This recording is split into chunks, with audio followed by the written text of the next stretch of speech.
Demokrasi terancam dengan adanya pihak-pihak yang melakukan uji materi sistem pemilu ke Mahkamah Konstitusi.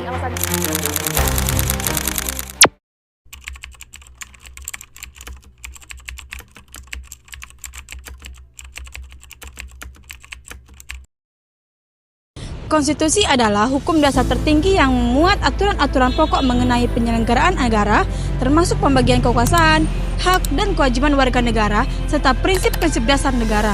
Konstitusi menjadi landasan hukum dan moral yang mengatur hubungan antar pemerintah dan rakyat serta mengatur jalannya pemerintahan secara keseluruhan. Konstitusi sangat penting bagi suatu negara karena menjadi pijakan utama dalam penyelenggaraan negara.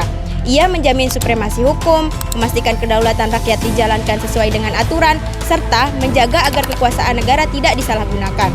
Dengan konstitusi, negara memiliki pedoman yang jelas untuk menjaga stabilitas, keadilan, sosial, dan perlindungan hak asasi manusia. Fungsi utama dari konstitusi sendiri adalah mengatur pembagian dan pembatasan kekuasaan antar lembaga negara agar tidak terjadi penyalahgunaan. Mengatur hubungan pemerintah dan rakyat termasuk perlindungan hak asasi manusia menjadi sumber hukum tertinggi serta menetapkan prosedur perubahan hukum dasar. Konstitusi juga berfungsi sebagai simbol identitas nasional dan pedoman moral bangsa.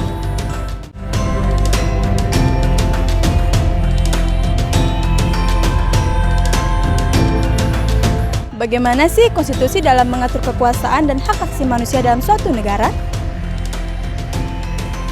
Jadi, cara konstitusi dalam mengatur kekuasaan dalam negara dan hak asasi manusia adalah dengan membangun kekuasaan negara ke dalam cabang-cabang seperti legislatif, eksekutif, dan yudikatif yang saling mengawasi. Selain itu, konstitusi juga menetapkan perlindungan hak asasi manusia yang wajib dihormati oleh semua lembaga negara dan warga negara. Contohnya itu seperti MK menguji undang-undang agar tidak bertentangan dengan konstitusi dan menjaga keseimbangan kekuasaan. Gitu loh, Put. Oh begitu, terima kasih ya. Oke.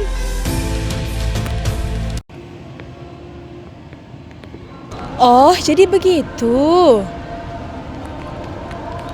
Jah, siapa sih yang berhak mengubah konstitusi itu? Pembuatan dan perubahan konstitusi biasanya dilakukan oleh lembaga negara yang memiliki kewenangan konstitusional seperti MPR, DPR, dan juga Presiden sesuai prosedur yang sudah diatur dalam konstitusi itu sendiri.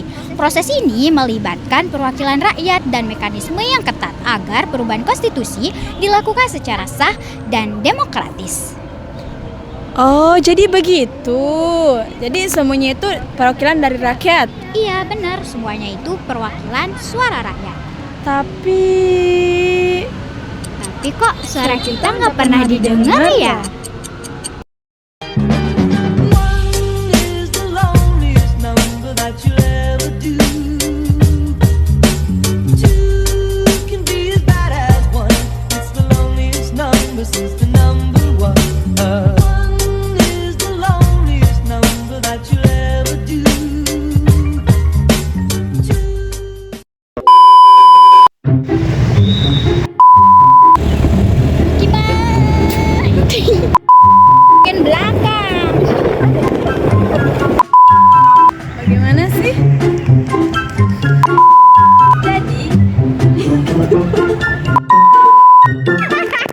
5.